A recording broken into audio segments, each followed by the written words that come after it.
Hey, thanks, Catherine. I appreciate it. I'm glad to be here. Oh my gosh, it's so exciting. I've been following you and I've been reading a lot about your band, and it's really a very popular American metalcore band.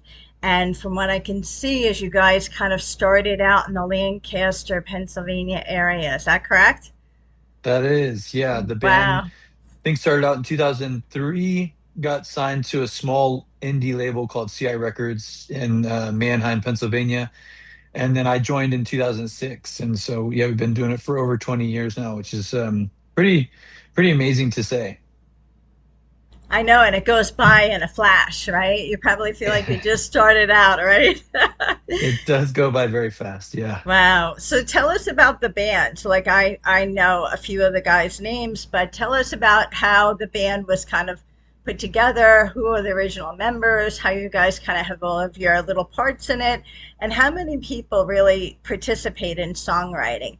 A lot of the interviews that I do kind of focus a lot on songwriting and how the origins of these songs kind of come together. Sure. Yeah. So all the members are original members except for me and our bassist Dustin, who's from Delaware. And him and I joined back in 2006.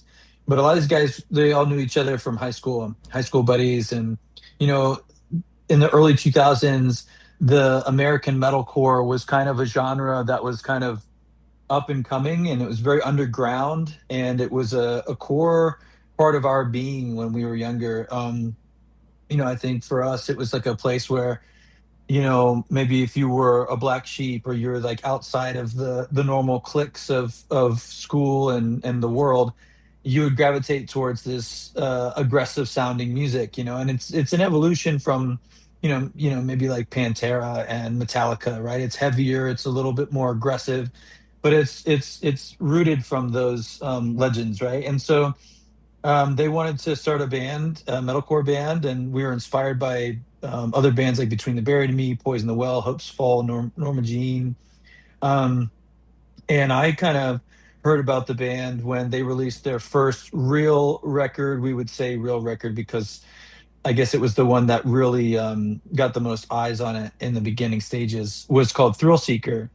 And their original vocalist, Josh McManus, had gone on a tour with them once they released this album with Solid State Records, and he realized that touring wasn't really like his cup of tea. It wasn't really something that he felt he could give his all to, and so they basically went on MySpace, which is now a dinosaur platform, and promoted saying that they needed a frontman. And so I was in South Carolina at the time painting apartments, and my buddy was like, "Hey, you should try out for them," And I had done multiple bands and built bands of my own that weren't successful, and I thought to myself, "Well, let's give it a shot." And so I drove up from Columbia, South Carolina to Pennsylvania in my 1989 Honda Civic hatchback, and I ended up going on tour with them for 6 months. Kind of this whole give and take thing where, some of the guys thought I was a great frontman